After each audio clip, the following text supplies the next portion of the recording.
Hello! Today's video is for cyclists.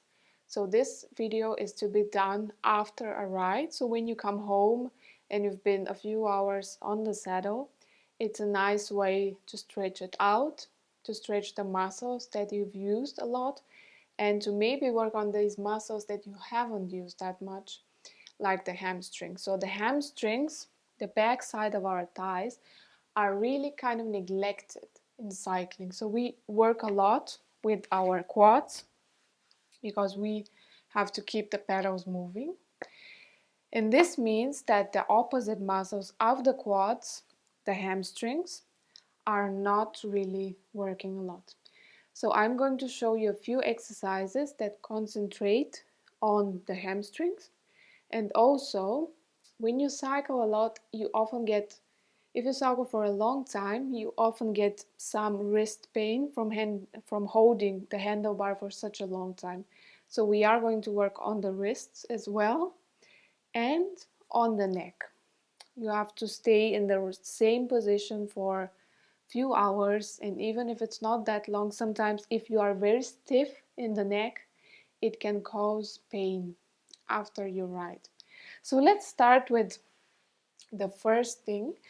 And the first thing would be to stretch actually the arms and the lower arms. So this part of the arm and the wrist. So how do we do this? We sit in any comfortable position. You can be with cross-legged or you can be in any other seated position. Make sure your back is straight, shoulders are back, your neck is relaxed, and stretch one hand to the front, so the right hand, and point your palm just in front of you so your fingers are showing down to the ground. Then take your left hand and just stretch the palm of the hand and breathe here.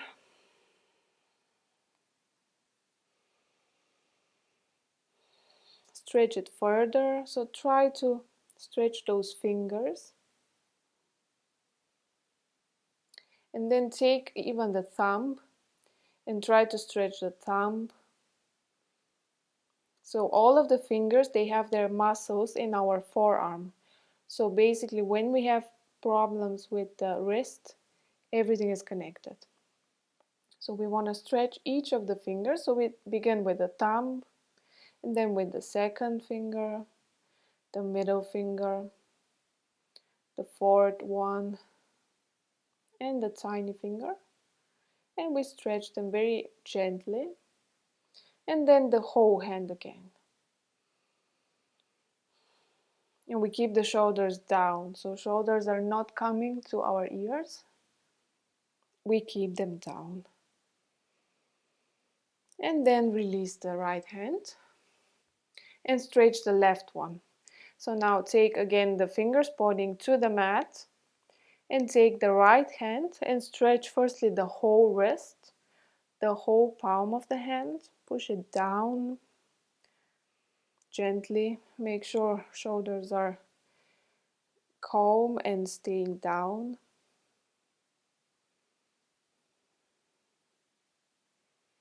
And then take and stretch each of your fingers, beginning with the thumb, then the second one, the third one, the fourth, and the tiny finger. And stretch the whole hand again. So really feel the wrist stretching out and your forearm opening. These are the finger extender muscles here running on the forearm. And then release. Come to your child's pose as next. So keep your knees wide for this one. So come to your wide-legged child's pose, knees as wide as the mat, and just make sure your hands are on the mat. Pull them away from you so that you stretch the whole upper back, and stay here for a while and breathe.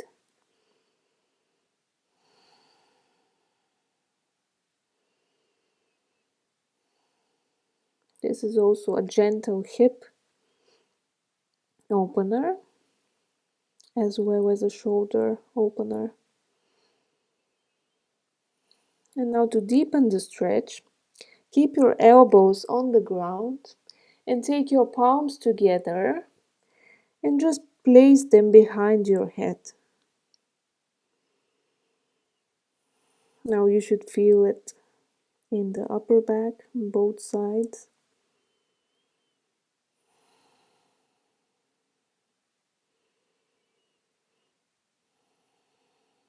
And then release.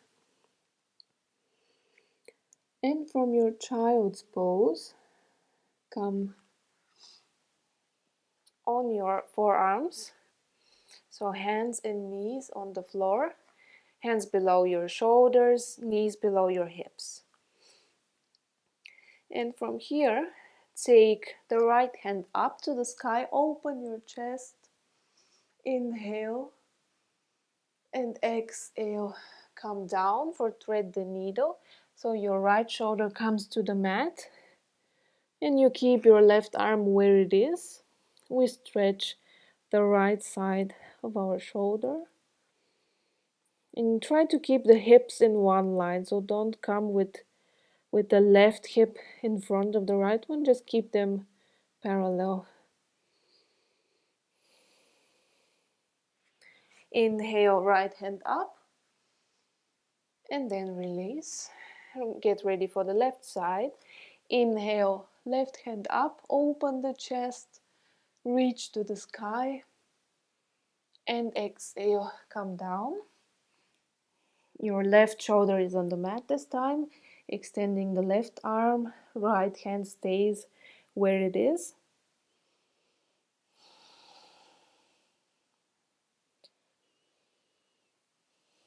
Inhale, come up,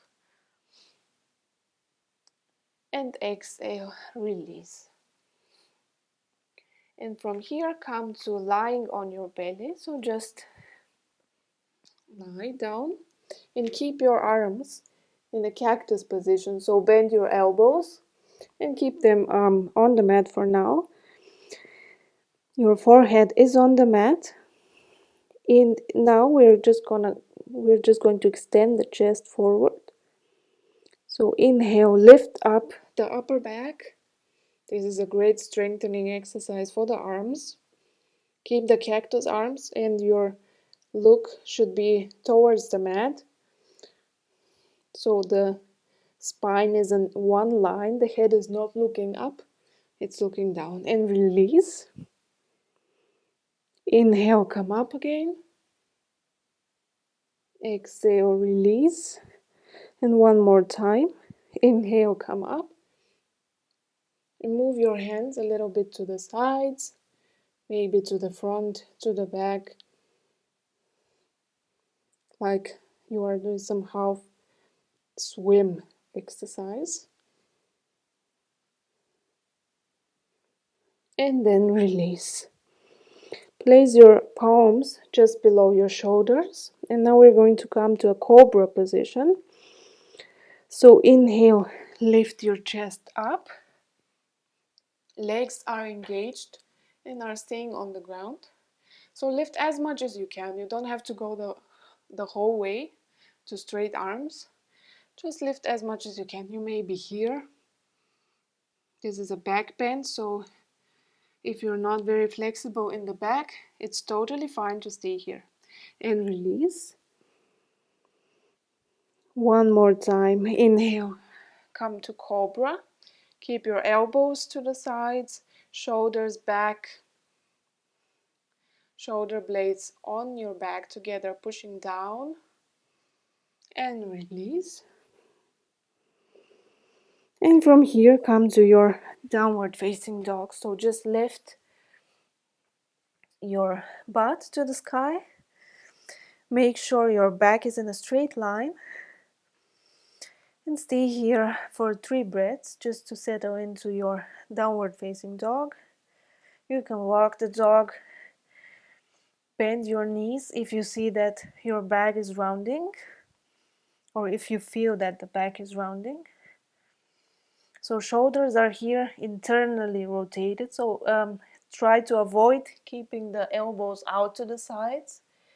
Internally rotate the shoulders, the shoulder joint, and then extend your arms.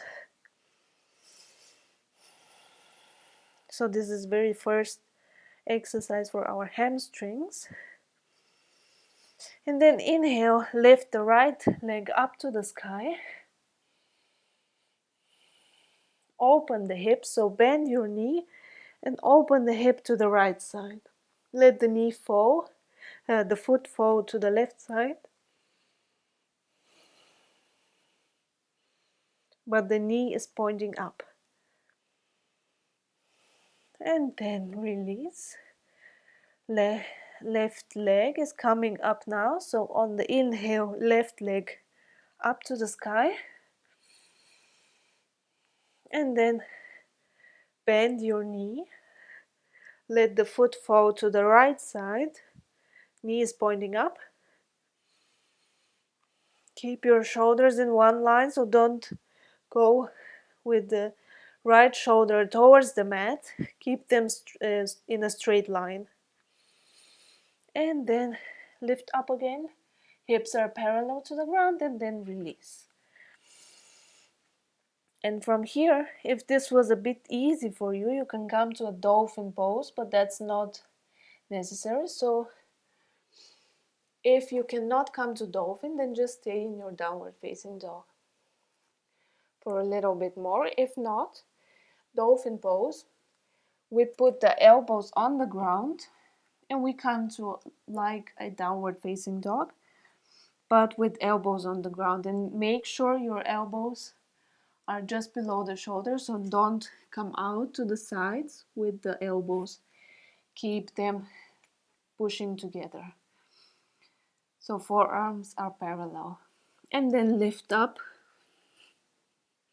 If you can, stay here.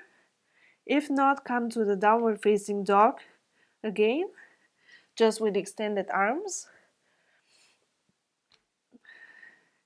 If you can stay in dolphin, then just work on your dolphin. This is a really great shoulder strengthening pose. So just walk the feet, point one and then the other one. Make sure your lower back is straight so you can bend the knees generously. And then release.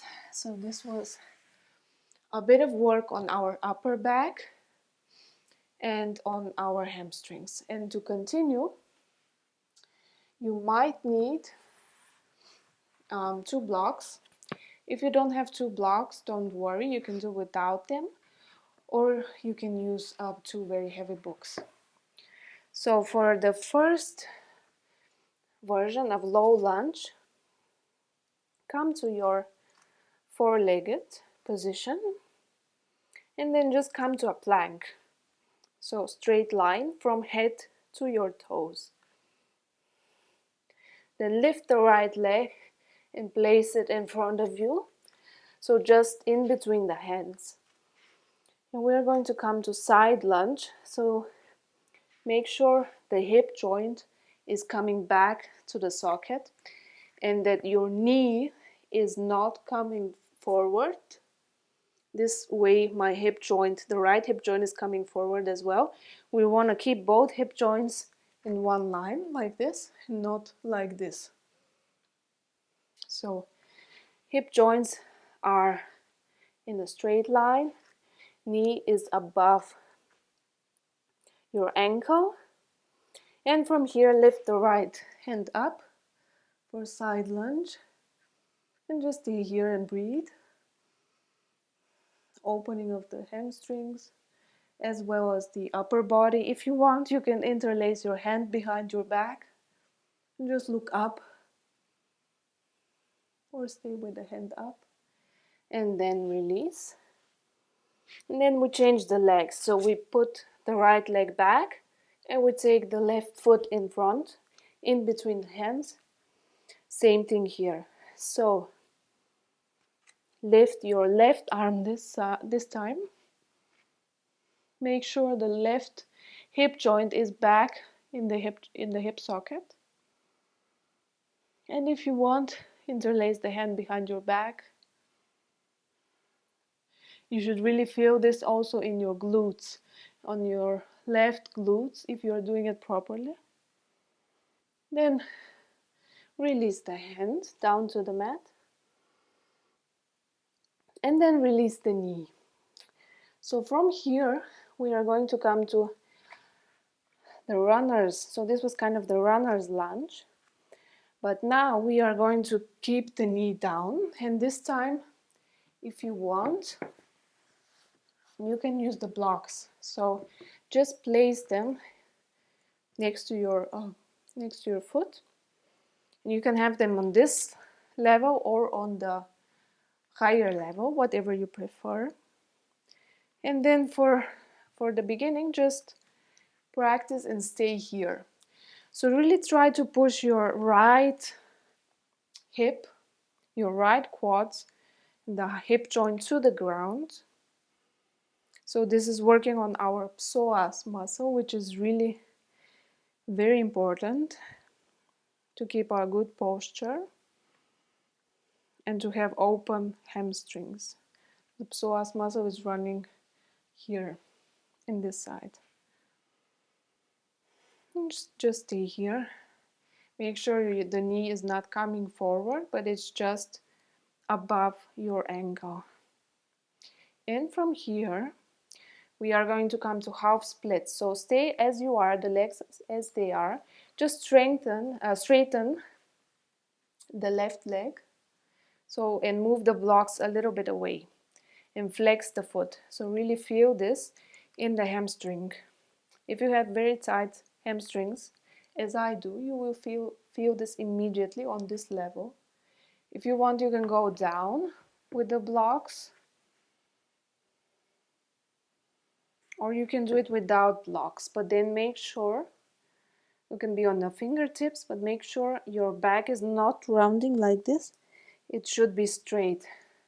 So the lower back is as straight as it can be. And from here, we're going to come forward again. Take the blocks forward. Inhale, look up. And exhale, come back. Move the blocks. Stretch your hamstrings. Half splits. Inhale, come up. If you want, you can also use the hands and keep them up. Really sink into your hip. And then come back to half splits. This is really great for cyclists or people that run a lot. Inhale, hands up, or keep them on the blocks. And exhale, come back to your half splits. And this time try to maybe even pose a little bit here. So do some dynamic, and we include some dynamic stretches. So just very gently pulsate and then move gently towards the leg with a straight spine. Okay, and then come to the front again, and then we change legs. So lift up, take the right leg to the front, and firstly we stay here in our low lunge or runner's lunge, and we stretch the left hip this time and make sure that hip joints are parallel. Knee, your right knee is just above the ankle. And breathe here. The neck is relaxed, so we are not stiff. Again, take any level of the blocks as you wish.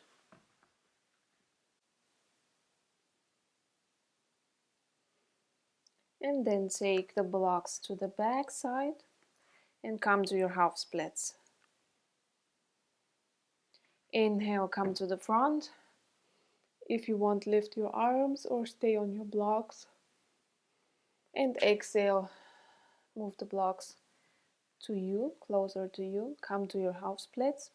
Really stretch the whole back side of your right leg. Inhale, come to the front.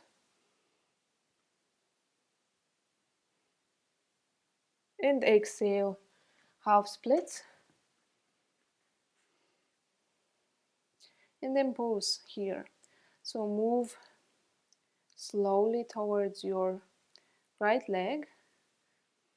So include this dynamic stretching. And once we are done, we move the blocks away, so we are not going to need them anymore. And then from our low lunge, as we are here, we just put the knee to the ground and we come to our pigeon pose. So this is a great hip opener, but be very careful to not let your butt sit on the right side, but instead keep it in the middle. So hip joints are both coming down to the ground. So we are sitting in the middle and your foot is coming towards your groin, and stay here. And feel the right side of your hip opening. If you want, you can come down to the elbows.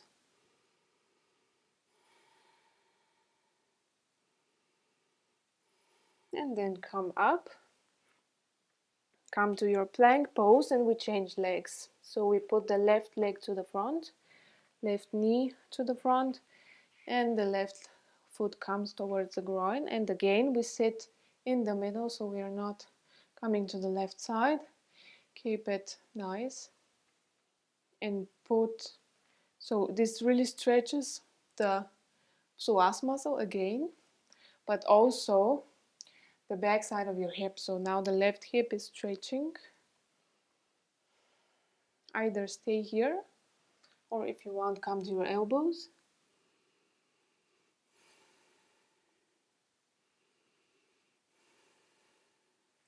And then come up again. And from here, just wiggle the right leg and come to lying. So maybe this is your favorite part. We are doing some final stretches in the lying position. So we are going to do the lying pigeon version here. So take your right leg and put it on the left knee. Open your right knee to the side. So this is external rotation here of the hip joint. So the hip is opening to the side. Make sure the hips are still in a single line and just the knee is pushing to the side. Very important, keep your foot flexed. So the right foot is not pointing, it's flexed. This protects the knee from any injury. And if you want, just stay here, or if you can, reach behind your left thigh and then just lie down. Keep your knee opening, so the right hip is stretching, and pull your thighs towards yourself. So the thighs should be coming close to you. And this is our lying pigeon.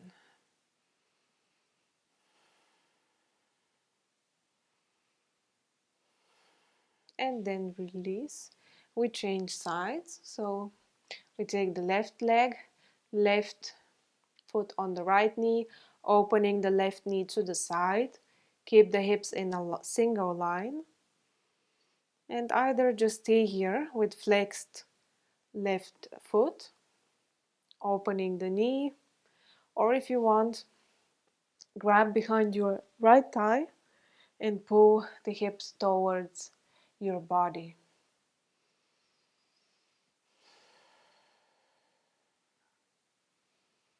So the left foot is active, the right one doesn't have to be.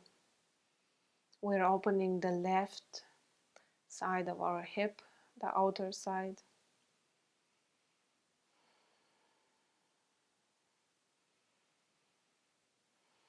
And then release.